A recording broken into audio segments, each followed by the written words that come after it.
After school, I got bored. I wanted to buy strawberries.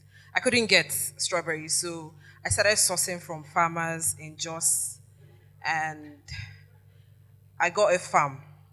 I moved the runners from the farm to my new farm. I started harvesting the strawberries fresh.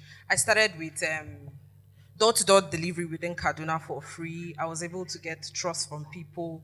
So for now, we've expanded the farm, and the farm is doing so well. Weekly, we harvest as much as 500 kilos, and the 500 kilo gets sold out before we even harvest.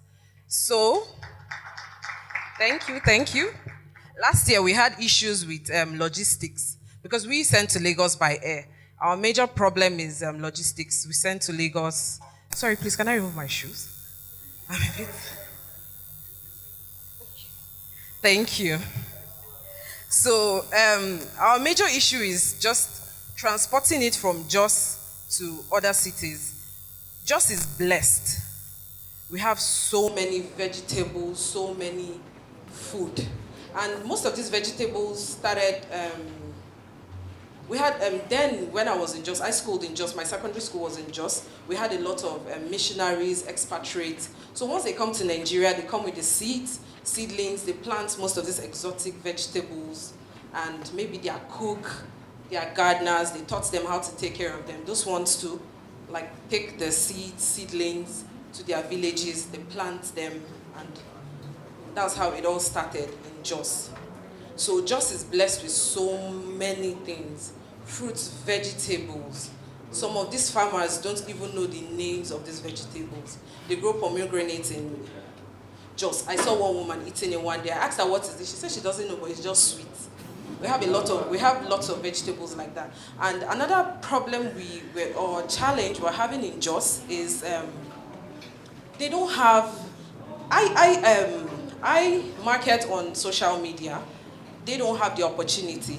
There are sometimes during the season, the strawberry season starts in October and ends in April.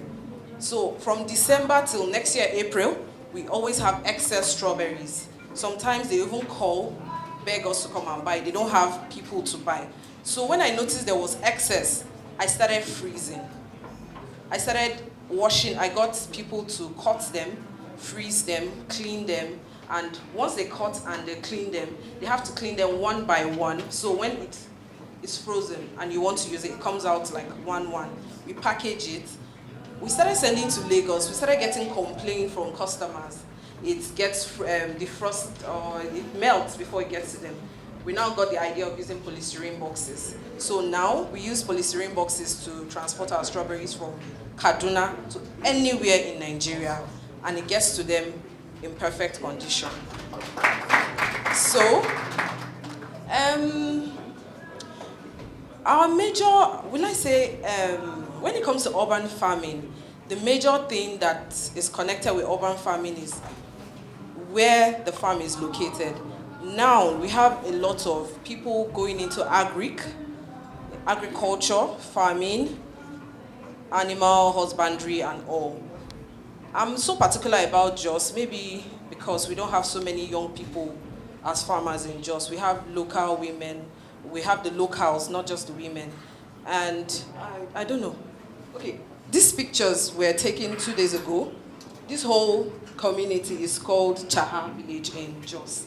And this is like the land of strawberries. This is where we grow strawberries in Jos. This broccoli and this is kale. Most of these vegetables, they grow them, nobody to use them. They just waste, they throw them away. So I started sourcing before I started growing mine. And they got comfortable, and I also have a little greenhouse for kale, for bell pepper. Bell pepper doesn't really grow so much without the greenhouse. I really don't know so much about the greenhouse, but I got people to teach me how to start it and all. So for the strawberries, during Jonah Jang's tenure, he came with some Israelis to Nigeria, and they taught us how to use the drip system. The drip system, instead of using the regular irrigation system to water our strawberries, because on another side of the farm, we just pump water and link it around the farm. but now we no longer use that. We got some pipes that connect. So once we pump the water, it goes round the farm. So instead of us spending so much money, when the water is flowing, it's going at the wrong side, everybody will run, use hoe to gather and all that. So it's easier this way. And honestly, I've tried growing strawberries outside Jos. It flowered, but it didn't fruit. Strawberries cannot grow. That is my own, this is what I know. Cannot grow in a greenhouse. It will flower, but it won't fruit. It loves open space, cold weather, and it does beautiful. Like, it's so good during the cold season. They are bigger, they are sweeter, they are juicier than the imported ones. We harvest them when they are ripe, so you get them very sweet. And they might not be shiny like the ones you get in stores, but they are way sweeter and they are naturally grown. So sometimes between January to April, when we have excess strawberries, we sometimes convert it to compote or homemade jam. We've not started selling that yet because of all this NAFDAC, Wahala and all that. So instead, what we just did is just to expand our cooling system. So we can also, once the season is over in April, we have more than enough to go through till August when we start planting again. And that's for strawberries. So for the other vegetables, I don't do so, my farm is not so big, but I try as much as possible to grow the regular vegetables like we have broccoli, cauliflower, Irish potatoes. And it was really fun selling Irish potatoes on Instagram. It was fun. I've never seen anybody sell Irish potatoes on Instagram. But when we started last year, I started sourcing before I started planting. And last year, between, I think, June to October, we sold 150 bags only on Instagram. So thanks to Instagram, thanks to technology, we have been doing so well. And I started alone. I started with 18,000 naira. My sister brought 9,000, I brought 9,000. We bought our first box of strawberries for, I can't remember, I think about 18,000. And that day we made 31 and we kept turning it over till we started recruiting people, staffs in Lagos, in Abuja. So,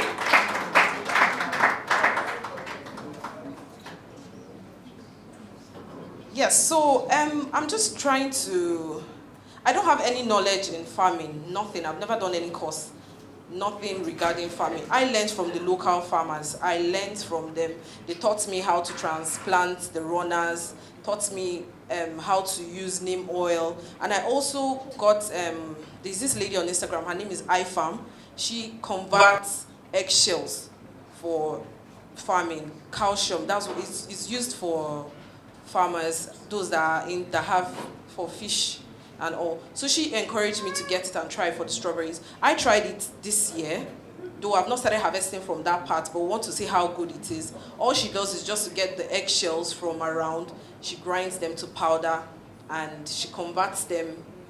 When she grinds them into powder, she packages it and sells it to farmers. So if it works very well for us, we plan on introducing it to other strawberry farmers, so we can stop using our compost on the farm. And it's cheap, it's more expensive than our own locally made compost, but at least we know we're not going to be spending so much buying the raw materials for the compost. Then we're trying as much as possible to encourage, just like when mango is in season, everybody raves about mango till the season is gone. We're trying as much as possible to educate people that strawberries are locally grown, they are sweeter, because some people still don't believe that strawberries are grown here in Nigeria. They still go and buy from outside. And we also want to introduce other exotic fruits like blueberries, kiwi, and all. And so far, that is just it. And sorry, this is my first time speaking, so I'm a bit, I don't know if there's any question. Okay, yes. Security-wise, on the farm, we've had issues on the farm, of course. The herdsmen. I stay in Kaduna. My farm is in Jos, so I shuttle almost every week. I'm always on the road. We've had issues with herdsmen, I think the last crisis in Jos, they headed to our farm. The cows don't eat strawberries because of the smell. So we don't even have snakes on the farm because of the smell. Yes. It doesn't attract, to them, they don't like the smell. So we don't have snakes. It's just insects and that's all. They came to the farm, they trampled on the strawberries, but now we've been able to get the local farmers, we now rotate, not Misha, but they now rotate how they secure the area every week. And funny enough, strawberry farmers, we have an association in Jos. And my manager happens to be the secretary. So we manage the pricing. Like now, we all sell the same price. Nobody sells below, nobody sells above, or else you'll be sanctioned. In January, when the price comes down, everybody goes the same time. When the strawberry is out of season, we all stop selling at the same time. We're trying to be as organized as possible. And there was a video, but it was not, we couldn't upload it or something. The video, I was trying to explain, once we start the strawberry, once the season starts and we start harvesting, once it's very cold and windy, we get this raw, dry rice grasses, and we put them under the strawberries. So once it starts fruiting, the strawberry sits on the dry grass, and it doesn't have contact with the floor. That's why sometimes when we harvest the strawberries, they are so clean. If you check my page, Fresh Veggie Plus, they are so clean and fine, very, very clean and shiny. Because the moment they have contact with the floor, it becomes very dirty, and sometimes you even harvest it and you don't need to wash it. But you know, with our Nigerian weather, you have to wash everything for cholera and all that. So they are very, very clean, and it's only the local women that know how to arrange the dry grass, and after arranging the dry grass, we water it every Tuesdays and Saturdays. We harvest only on Mondays and Thursdays. So once we harvest on Mondays, we start harvest as early as 6 a.m., finish around 10, then send off, water on Tuesday. If once we put the grass, we don't need to weed it anymore. So Thursday we harvest again and water. So that's just it. And for my page, the reason why I post a lot of, first of all, when I started the business last year, February, and I started posting strawberries, vegetables, people started buying, but not so many people knew what to do with strawberries and these vegetables. So I started posting inspiration. I do a lot of cooking. I'm a foodie. I don't joke with food. So I do a lot of cooking. I take pictures. People send pictures to me. So people send pictures to me. I get pictures. I post. So you see something on my page. I really like this. You'll be forced to buy now. You'll come and buy any vegetable I'm selling. I also stock Greek yogurt and what's the name, granola, so they go hand in hand with strawberries. And we try as much as possible to collaborate with other farmers, but it's just that we here in the north, they've more like abandoned us, and they don't know that we are the ones that every food that is being sent to the south is from the north. Because if you even go to Jos sometimes, like they have a market called Building Material Market. The first time I went there, I saw how some of these farmers, a bag of carrots can go for as low as 4,000. And the bag is higher than me, like it's taller than me when it's in season, and this is the season. Sometimes the farmers bring them to the market, nobody to buy. It just spoils. And they don't eat it in that town. They don't eat the vegetables. You go to some restaurants, you eat rice and it's so scanty, but they sell the vegetables there. And I've asked questions, what's their major challenge? And they said it's just transporting it from Jos to other cities. The roads are bad. Airport is zero. They spoil our things. When we package strawberries and take to the airport, we arrange it well. The moment it lands Lagos airport, they throw it as if it's sack. I've seen them throw our boxes of strawberries. They've even stolen from it. They open it, they steal from it. So that's just our major challenge. Last season, I did a lot of fresh strawberries to Lagos, but this season, I'm doing more frozen. Since we now package it well, and just to avoid all those issues with the airports, we do only frozen. So we have so many things wasting, vegetables wasting in Jos. It's too much. Every Tuesday, farmers bring in their harvest to sell, but most of them take more than half back home, or they just beg you to come and buy. Nobody is buying them. And it's not like, and we prefer to go to ShopRite. Some people will tell you, I prefer to go to ShopRite to buy my bell pepper. But ShopRite, they import. If I bring my bell pepper to ShopRite now, they'll start telling me it's not up to their quality, this, that, and all that. But we're trying to encourage people to eat locally grown vegetables, locally grown fruits too. So I'm urging everybody, even if you don't buy from me, it's not a problem, but try and encourage we local farmers. Who has ever seen a pretty farmer like this now? So come and buy from, we have so many of them coming up. We have a lot of them coming up. I'm not the only one. I met two other ladies too that started sourcing. There's coppers, and when they noticed that, okay, they have opportunity, they started selling too. And they are doing so well. Before you know it, almost all coppers in just want to stay behind and start one agricultural business or something. It's really encouraging. I used to work with an NGO, but it was very boring. I had to sit in the office, do nothing all day. It wasn't just me. But I prefer to go out. I love to package my strawberries. I love to respond to customers, not all the time. But I love